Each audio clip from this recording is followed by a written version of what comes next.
Hi, I think we can start.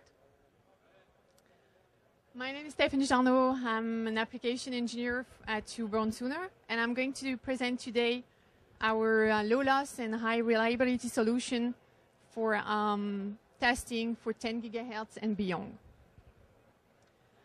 As the time is limited, I'm going to concentrate on the board connectors, which is a snap-on solution that we call MMPX, and our ultra-low-loss microwave cable, SUCOFLEX 404.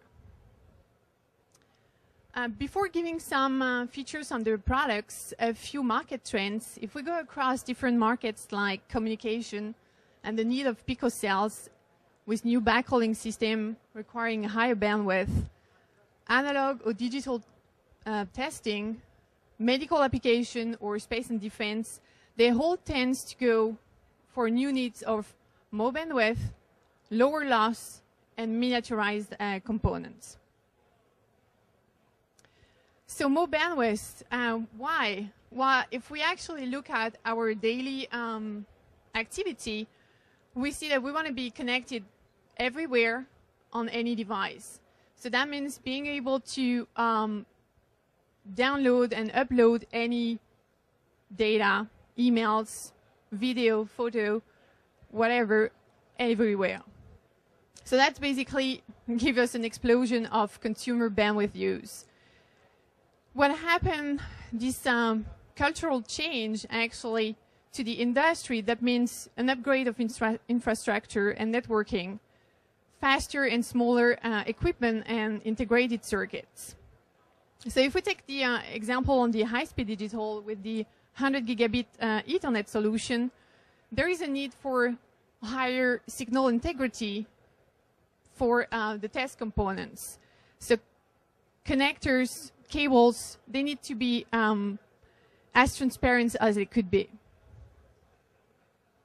On the on the medical side, the need for minimally invasive solution basically tends to get like new solutions for like low loss, so that you can get like higher power solution and more flexibility. On the defense side, that's exactly the same. You need like smaller components, more flexibility and more phase stability versus temperature. A typical application would be radar and electronic warfare. So now, going on the products, why is the MMPX actually the best in its class? First, because it's a true 67 coaxial to PCB transition, which means that there is a lot of connectors available on the market. But the main question is, what can you actually achieve? Yes, the mechanical interface gives you application for theoretically higher frequency bands, but what happens when you plug that to a board? So in terms of the MMPX, I have some data later on, and you will see that's really a true transition up to 67. The MMPX has also excellent return loss, a good shielding that we achieve with basically a specific design that has two ground. A first electrical ground surrounded by the next ground for a better shielding. So that makes that you can also place them really close from each other and achieve a good crosstalk. A couple of slides of what we do have, an extensive portfolio with different type of board connectors, edge launch, straight version, with like full surface mounted or with grounded hole legs for a better mechanical stability. We do provide a lot of cable assemblies, which their one common is the phase matching. So we can tie them to down to plus minus 1 picoseconds, depending on your application requirement. So we do have them with semi-rigid solution or flexible cable. For the adapters, we do provide adapters to open standards like PC292 and PC185. And we do provide S parameters for the embedding purposes. So I will come later on when talking about the calibration. Just a comment on the decoupling tool. There's also accessories that we provide so that you can really place the MMPX very close from each other. In terms of electrical performance, so that's really where we make the difference. If we look at the test plots, we see that up to 67 gigahertz, we achieve at least 20 dB up to 50 gigahertz, and we are better than 10 dB on the board transition up to 67. So what we use is Roger 5850 5 mil. If we look at the edge launch, we can even achieve almost 20 dB on the across the whole frequency range.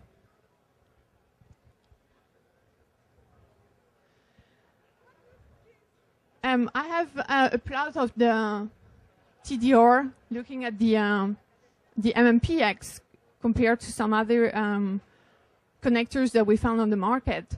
And as you can see, like basically the blue and the pink curve are the MMPX, and that's standard components that we found, well-known competition products. And you see that the design is really smooth. So that's actually what makes that we can go across the whole 67 gigahertz solution. Another aspect where the MMPX has excellent performance is basically what I call the jiggle test. It means that whenever you have a testing, it happened that you move the cable, and what you don't want is basically having some weak connection. So we did a testing, and basically that's the result that we had on the MMPX, where you see that basically even if you move the cable, you still have a perfect contact. Whereas with some other components that have like a back and forth contacts, you really have some weak contact points. So how we achieve that is basically by the MMPX, we have a 360-degree contact.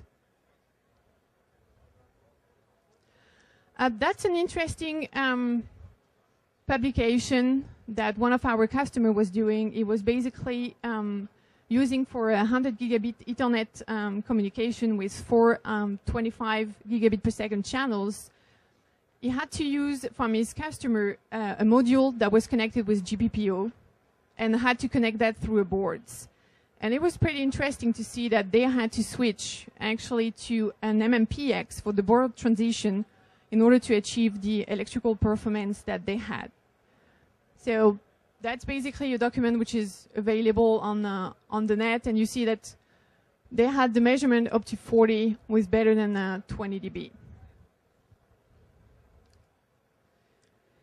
In terms of calibration, the MMPX does not have a standard short open load transition, but we do have standard adapters to PC292 or PC185 for the adapter removal calibration. So we do provide, if you request that, S parameters for the embedding.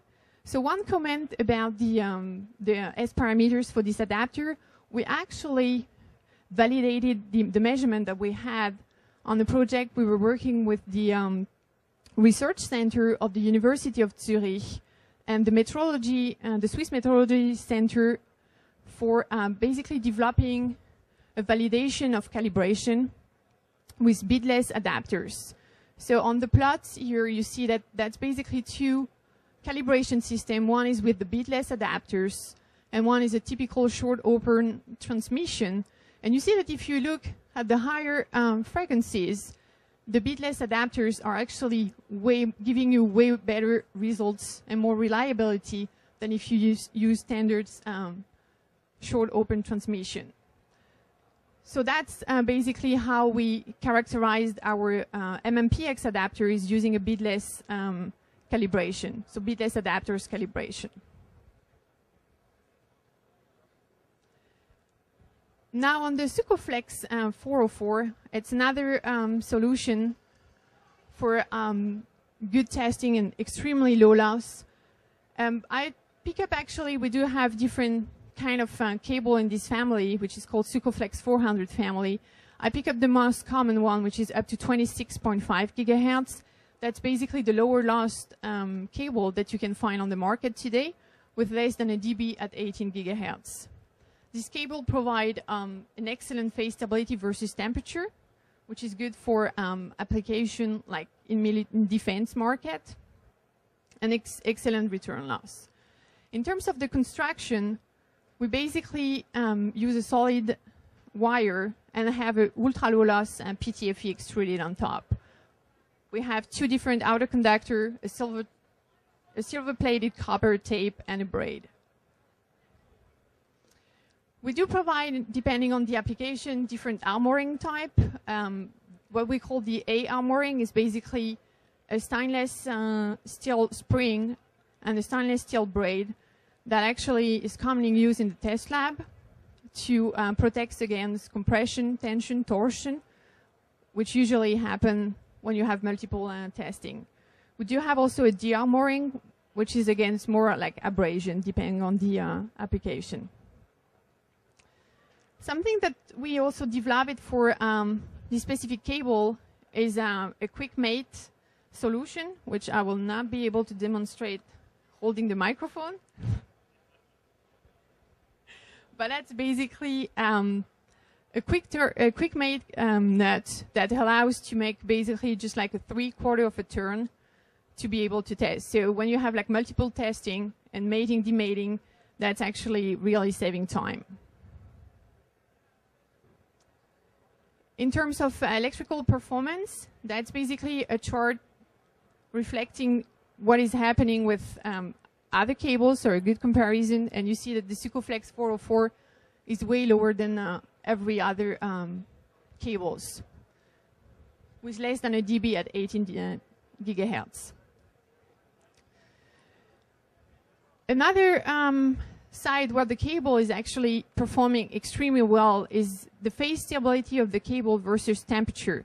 So if we look at the whole temperature range from minus 55 degrees C to plus 125, we see that actually the phase has less than 1,000 parts per million, which is extremely good. So that's basically the red line, and you see that all the cables are going all over the place. So that's one of the other main characteristics of this cable, the low loss and the phase stability. So that was a quick introduction to these two product lines. We do have much more, but we were pretty much limited in time. So thank you.